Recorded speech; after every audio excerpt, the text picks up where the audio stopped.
Before I even start, I kind of saw the news this morning on Mike Leach. Just give our thoughts and prayers to Mississippi State and the entire athletic department, Mike's family. It was always a fun interview to watch. I enjoy watching a lot of football, as you guys know, and he was one of the better ones to pay attention to with his quotes and thoughts. So sad to see him go. But as far as tonight's game, I mean, this is a better Memphis team than last year's team, in my opinion. I think Penny's done a really good job getting an older group in there. They're veterans. I mean, you see how many seniors they played. At one point there in the second half, for a while, we had 4 freshmen on the floor. So, we had various points we could have pulled away from. I thought we should have pulled away and just couldn't get the stops we needed to. So you got to give Memphis a ton of credit for hanging in there. They could have gone away. I think we were up 9 there, trying to push it to 10, just could never put them away. So, we didn't play great on offense for a large stretch of the game. Our defense was good, and then our defense kind of fell apart in the second half. But, I say this, without it being in class right now, I thought our student section was great. The crowd got super loud. We needed stops. Sometimes we didn't get them for them, but I enjoyed the crowd's energy. Our defense, we gave up too many twos, but we did a decent job from 3. They didn't hit a 3 until that last one with 0.6 seconds to go. So did a decent job guarding the three-point line. Our free throw shooting was not good, obviously. I think we were 8 for 15, if I remember right, at one point, 8 for 14. I think we missed the first one in the second half. So I think we ended up finishing 21 of our last 25, which, I just kind of told the guys, like, when you're locked in, you're locked in. We got to get a little better locked in earlier, But last year we had the 2 big wins, Gonzaga, Houston, went to Memphis and lost and really played super lethargic. This was not one of our better performances tonight, but still good to come out with a win. You got to give the guys credit. They got some stops and scored it when we needed to late. So, Brandon was good in the second half, struggled early in the first half with only 3 points, had 21 in the second half. I thought, Clowney got the hard hat again. So we've got different guys stepping up. We need to get some other guys playing a little better, but it's nice to have the depth we have. With Namari out with the surgery on his wrist, I thought Jaden Bradley did a pretty good job defensively at times. And, we obviously didn't do a great job as a whole on Davis. He dropped 30 on us, so we got to, figure out a little better than that. So, but we'll give the guys tomorrow off, get back after it Thursday, go Thursday, Friday, and get ready to play Gonzaga Saturday. Another big game. We don't have too many bad games on our schedule. Hey, Coach, you mentioned Namari. Do you have kind of a time frame for how long he'll be out? And another kind of housekeeping thing, didn't see Coach Hodgson on the bench. Do you have an update on him? Yeah, Namari's time frame is 6 to 8 weeks. So it's similar to what Herb had, but we don't want to bring him back with a cast on his hand. He's not Herb that's going to pull down 17 rebounds and can kind of play him as a center on offense. He's a shooting guard, so shooting guards need to be able to catch, pass, dribble, shoot. So we're going to bring him back when he can play with a brace on his hand, not a cast. So that's why it'll be a little bit longer. But same injury that Herb had our first year here. And then Hodgson's out sick. We just didn't want him to get the rest of the team. It's just an illness. He'll be back with the team Saturday as long as he's feeling better. But we won't. He met with Dr. Bittner. We just want to make sure the team we didn't put any illness through the rest of the team. You talked about Davis and obviously, having a big night. Just what made him so difficult to slow down? And, with Namari out, kind of where do you guys turn to next? Is it just going to have to be relying on depth, especially when you're, facing top-end shooting guards? I mean, I don't have the answer to that right now. I think we're going to have to wait and see. We thought Jaden had done a pretty good job. He struggled at times against Davis tonight. Ryland, I thought, did a decent job. He fouled him on the one. Darius got the one big stop late in the game. We put, a little bit more size on him because he kept shooting the pull-ups. We're going to have to figure it out. You know, the smaller guards are having problems because he's just kind of pulling up on them. Bigger guards are having issues because he's going by them. We don't have Herb Jones here this year, so we're going to have to figure something out a little bit better. So I'll say this: Ryland asked for him repeatedly, so we let him have him. And, you know, he fouled him on the one. He's got to do a better job not fouling, but I thought he played him pretty hard. Darius was asking for him. We gave Darius a shot. You know, he fouled him about 40 feet from the rim. So there's a want to from guys on the team. Jaden Bradley wanted him, but you can't foul him. I mean, it's like, you know, you foul him, he goes to the free throw line, he didn't miss. He's 8 for 8. It's like guaranteed 2 points. So we've got some guys that want to do it that I think can do it. We just got to get them to get a little bit better and do it without fouling. Yeah, Brandon Miller, even, you know, whether it be last game or this game, even when he's not on, he still finds a way to make plays and be, I guess, locked in. What do you think is behind that for him? I think he wants to win. I think he's a kid that's really invested in Alabama basketball, wants to make us as good a team as we can be. And, you know, when we need him to rebound, defend, get some deflections, he's been able to do that for us. So, you know, he passed the ball pretty well tonight, too. I mean, he had five assists and only 2 turnovers, which, you know, we needed some guys to be able to get some assists without turning it over. We had 19 turnovers tonight, so I thought he was pretty good with a lot of that stuff. And then I didn't think he forced the issue too much. You know, in the first half, he kind of let the game come to him and ends up with 24 points after only having 3 in the first half. So I think he shows some patience, some willingness to involve his teammates like he needs to, and he ended up with a pretty good game here tonight. You've talked about Javon's leadership and what he's been able to do, but he's been struggling a little bit on the court. Just how do you kind of help him get through with that, and you know, how important is he going to be moving forward? Yeah, I thought he would be a little bit better against the way they played, just because they opened the floor up so much and he'd be able to get downhill. He wasn't able to practice all summer and fall. I mean, he just was able to practice a month or so ago. So he's got to get some reps in and get his confidence back. And we're going to keep working with him, helping him. Try, you know, maybe we get some highlights of him playing really well from a couple of years ago. But I mean, yeah, we need him to play better, obviously, especially now that Namari's out. Like, we need our guards playing better. There's more minutes for some guards, you know.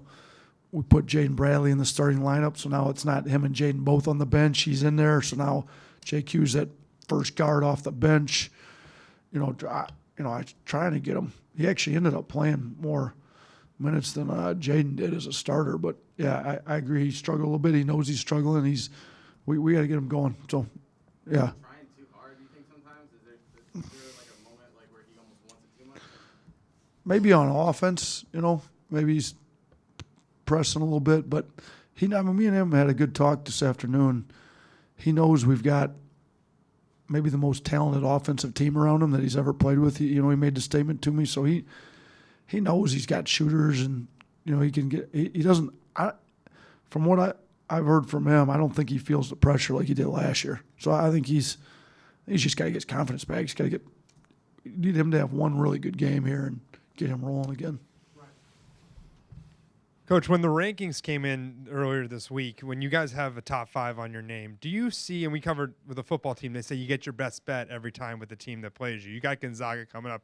Are you seeing that with your team, the pressure of every team's going to give them your best shot to try to upset you now like you guys just did this Saturday? Yeah, I think that's definitely the case. I mean, there's a veteran, talented Memphis team. If they could have got this win tonight, it would have been a huge win. They'd have made it in the top 25. So we're going to get everybody's best shot. Gonzaga's been a Final Four team, number 1 ranked team in the country. They're going to come in as underdogs in Birmingham, trying to upset us, which is a little bit different role than, you know, we went up there last year with the same mindset we were going to upset them. So guys are going to have to understand, like, we're going to get everybody's best shot. We're going to have to play better. You know, we got Memphis is a good team, and Gonzaga's a good team. We didn't put too many cupcakes on this schedule for a reason, and our guys are answering the bell. So, you know, with the schedule we've had to be 9-1 right now, it says a lot about the group of kids we've got, because the only loss we have is to UConn, and When I looked on KenPom this morning, UConn was number 1 in the country on the with the analytics. So they're a really good team. That's their only loss. So our guys have answered the challenge. Tonight was not one of our better nights, but we were good enough to beat a really good Memphis team when we weren't playing at our best. So, yeah. I mean, you're right. I think we're getting everybody's best shot. We're at least going to get a great effort out of all of our opponents to try to beat us. Hey, Coach, I talked to Chris Stewart before the game, and, he's been covering Alabama basketball for 21 seasons. And one thing that he said about this team is that it is a truly special team compared to any other team he's covered. In your own opinion, week after week, how do you feel about this team and what makes them, as their coach, so special, in your opinion? I mean, I think they all are really, truly for the team. Like, even tonight, some guys didn't play well. They're upset they didn't play well, but it's more they're upset because they let their team down, not they're upset because their individual numbers weren't great. I mean, like Quinterly didn't play great. He knows it. He's down on himself a little bit. Didn't play great at Houston. He's great. I mean, he's happy the team won. Knows he needs to play better to help the team, but he's not mad about personal numbers. I just think we've got a group of kids that pulls for each other, that challenges each other. Noah Gurley played a pretty good game tonight. Wasn't in the second half. We kind of went with, Noah's more of a 4. At the 5, we went with Charles and Noah Clowney, and they were small, so we went small with Brandon at the 4, and he didn't play. He had a good game, didn't play as much maybe in the second half as he wanted, and he just kept coaching the guys every time out, even though he wasn't in. Just we got to get. He was really invested. So we saw that a lot with year 2 when we won the SEC regular season tournament.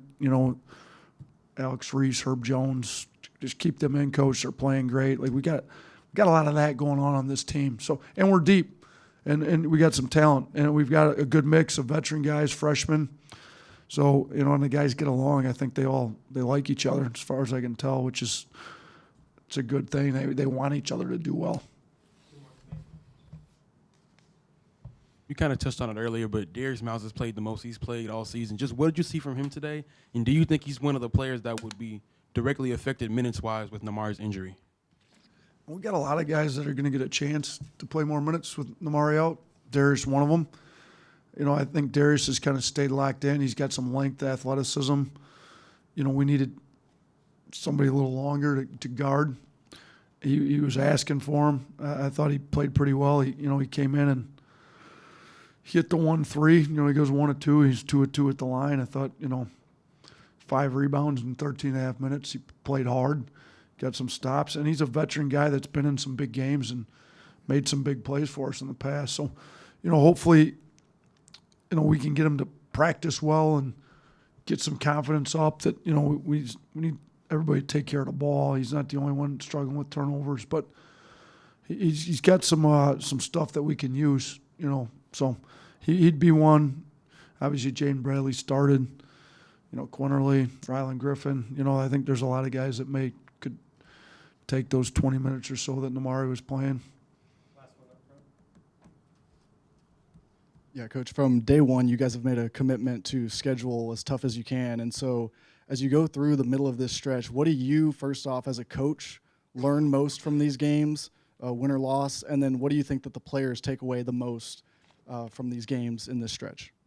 I think every game you got to learn a little something. Like North Carolina game, we got a little confidence that we can win some close games late. 4 overtimes. There's plenty of end-of-game situations. We still didn't do a great job inbounding the ball here today. We got to get better at it. You look at the UConn game, we learned we got to get a little tougher. We learned we got to not give up the runs we gave up. I think it's every game there's something new you can learn, and as long as you're getting better, whether you win or lose, the goal is to be playing your best basketball come February and March. And to me, playing bad teams, if this was a 200-plus ranked team in the country, you could play like we played and win by 30, and everybody thinks they're great. Well, our guys know that they didn't play very well because Memphis exposed them.